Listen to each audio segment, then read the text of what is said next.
Now, I've talked to a good amount of self-published authors and aspiring authors over the years. What advice would you or do you give to aspiring authors that want to be published by a major publishing house like a Simon and Schuster? Well, I can tell you that I started off actually as a self-published author. It started not because it was what I wanted to do, because as I mentioned, I had relationships with editors and agents. But my very first novel, Love in a Carry-On Bag, when my agent took it to market, she wasn't able to sell it. She took it to 10 different editors, and they all, one by one, told me no. And so, me becoming a self published author sort of came out of devastation and desperation. I didn't have any other place to turn. And I have been working on this book for over 10 years.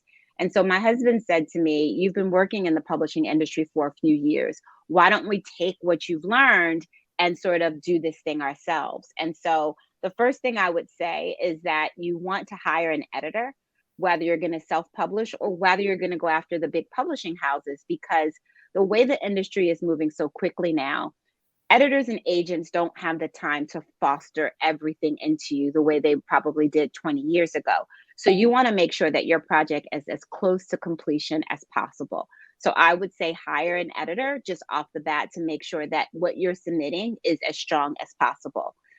As a self-published author, I had to be my own salesperson. I would call up bookstores and pretend that I was someone else selling my book to them and asking if I could send copies and, that they could pay me later. I was just trying to get my book in their hands.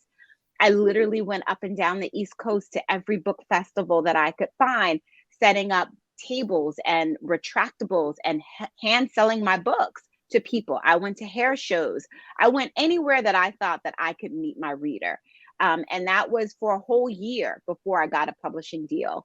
But at the same time, I was still working on that next novel. And so it was my second novel, my second and third novel that I was able to sell to a publisher. So I would say you want to have a little bit of hustle, because this is not for the faint at heart. This does not come easy. You look at the New York Times bestsellers list and you think, "Oh my gosh, these people got it made." But there's a grind to it that you have to be ready for, because it doesn't just fall into your lap. Even though it looks like it on social media, it does not. It's an everyday hustle. The part that I don't love is the social media part, because you have to like stay on top of it. You have to plan out your post, and that's sort of what's taking up my time now, as I'm 2 weeks out from the publication of The House of Eve, is that I need to be active on social media. I have to remind people that I'm coming, that I'm here, that the book is here. Did you pre-order the book? Here's my tour. And so just staying on top of that, and going in and commenting to people who've commented to me, sort of kind of working your audience and making sure that they feel connected to you. Those are some things that you need to do. You want to stay visible. You need a website. You need a really good website, because your website is your calling card. And I am constantly making changes and updates to my website, because it's a living document. It's a fluid thing.